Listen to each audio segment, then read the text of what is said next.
今年はまだプロッターを買ってません。ブンブンカーカーブンカーです。今日は1月にお迎えから半年と1年を迎えたトラベラーズノートとプロッターのエイジングレビューをお届けします。よければ最後までご視聴ください。今回エイジングレビューをお届けする4冊はこちらです。まずはトラベラーズノート、その後にプロッターのエイジングレビューをお届けします。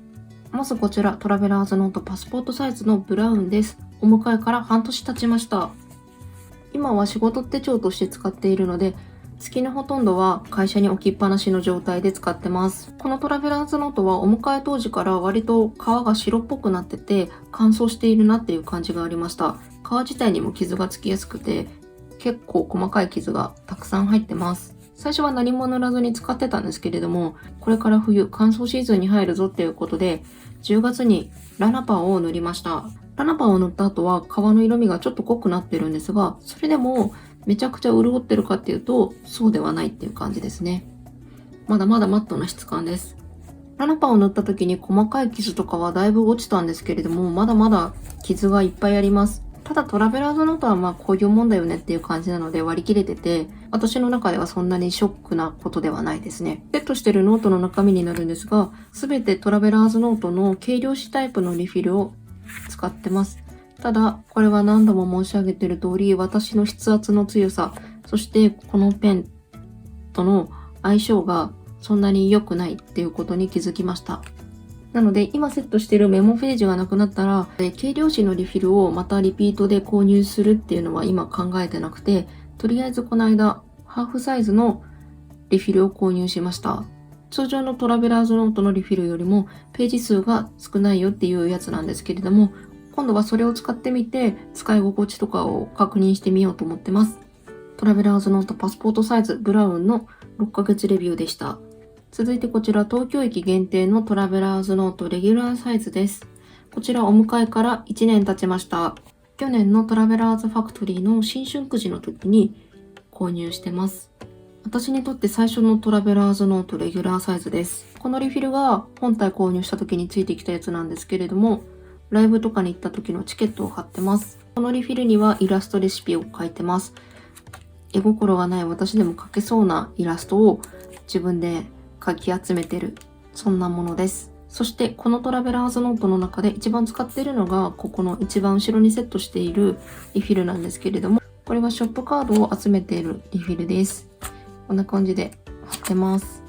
前に違うリフィルセットしてたんですけれども、そっちを使い終えたので今2冊目になってます。中身はこんな感じです。本体についてなんですが、もともと開封した時から多少傷がついていました。なので、その傷とかそんなに気にせず使えたんですけれども、1年経つとだいぶ傷がつきますね。この辺に傷があったり、ここに大きな傷があったり、裏にもいろいろ傷があったりします。そして失敗に終わってるんですが、ここにコーナー金具を取り付けようと思っていろいろと試行錯誤したんですね。失敗した後みたいな感じで、ここだけなんかちょっと大きな傷があったり、へにゃへにゃになったりとかしてます。ブラスタグつけてるんですけれども、この金属の丸いのがあるじゃないですか。これが多分本棚とかにセットしてて押されてグッと力が入った時とかのへこみとかもちょこちょこ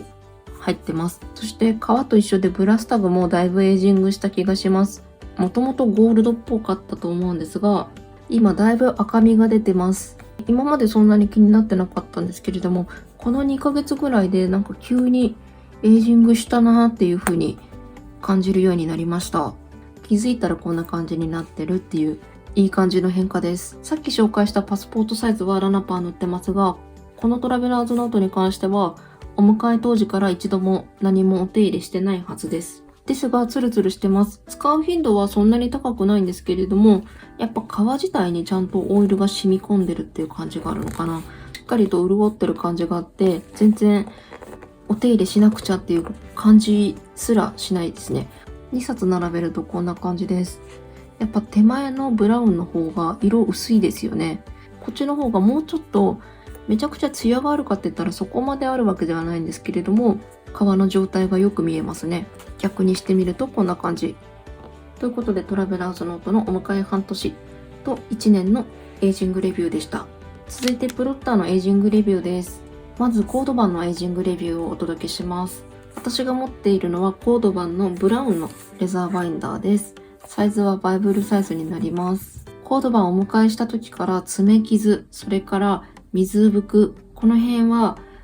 気をつけなければと思って結構神経質にしていました。最初はお迎えした時の箱に入れて保管してて、使う時に箱から出して終わったら戻してみたいな感じで使ってましたし、取り扱いする時は爪をですね短く切って、爪傷をつけないぞっていう風な状態で使ってました。つい1ヶ月ぐらい前ですね、12月ぐらいまではそんな感じで使ってました。そんなこともあって革の状態としてはめちゃくちゃ綺麗です。ほぼほぼ傷もありません。さっきですね革をじーっと見回した時に1箇所だけこの辺に傷があったんですよ。ここら辺にうっすら傷があるんですけれども、全然気づかないぐらいの、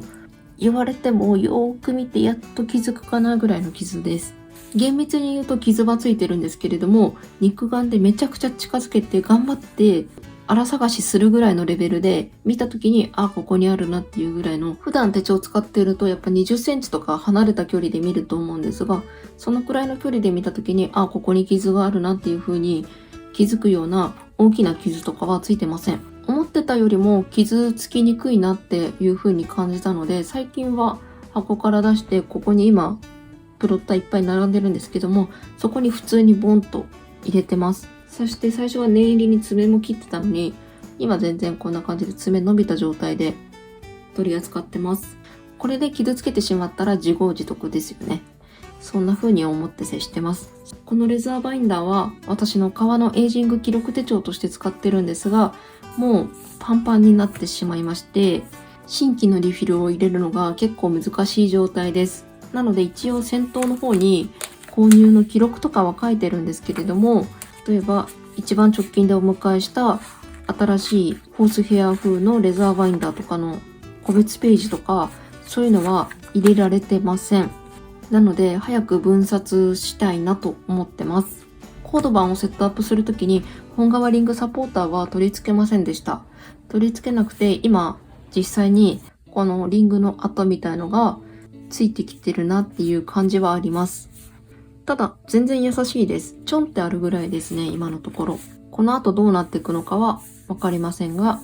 内側の部分を触った時に多少へこみのようなものを感じます。最初はめちゃくちゃビビって慎重に取り扱ってたんですが、だんだんガシガシ使えるようになってきたという感じです。これがコード版のお迎え半年のレビューになります。続いてこちら、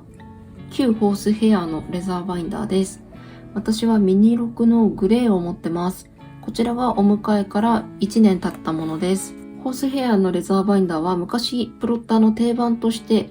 あったものなんですが、廃盤となってしまったアイテムです。プロッター公式オンラインストアではすでに在庫切れとなっておりまして、店頭に残っている在庫のみという状態です。まだ在庫があるところにはあるといった状況ですので、気になっている方はぜひ頑張って探してみてください。このホースヘアのレザーバインダーは去年1月の一番最初に購入したレザーバインダーです。広げてみるとこんな感じです。最初はパスワード管理帳としてお迎えしたんですが、今は第3の顔手帳になってます。最初は中身を入れ替えてパスワード管理帳と第3の顔の手帳で使い分ける予定だったんですが、中身をその都度入れ替えるのがめんどくさくなってしまったので、もうこれは第3の顔の手帳みたいな感じになってます。ほぼほぼ専任状態です。最初は割と綺麗に使えてたんですけれども、今ですね、この辺にへこみとかがあります。これはですね、もともとプロッターをこう立てかけて入れた時に、このレザーバインダーの横に鉛筆立てみたいなものがあったんですけれども、その角がですね、ちょうどここに当たったんですよ。片押しのレザーバインダーだからそんなに傷つかないだろうと思って、一番その角側に置いて、こっちの左側とかには他のレザーバインダーも置いてて、取り出しとかすると結構こうかしがっちゃったりして、その角がちょうどここに当たるみたいなことがあって、へこみみたいのができたりしてます。あとは持ち歩きによるスレなのかわかんないんですが、こういうところを、この辺とか、部分的に白っぽくなってきたりしてる感じもあります。ここら辺もそんな感じです。例えば色が濃くなったツヤが出てきたっていうよりも白っぽいのが見えるなっていう感じです。こういった感じでところどころ白っぽい感じがあります。使用頻度がめちゃくちゃ高い手帳ではないんですが、もっと使ってればもしかしたらツヤが出てくるとかそういったことはあるかもしれませんね。私の使い方的に今のところ白っぽい感じが出てくるなっていう印象です。この子に関しては本革リングサポーターをセットしていまして、皮のこ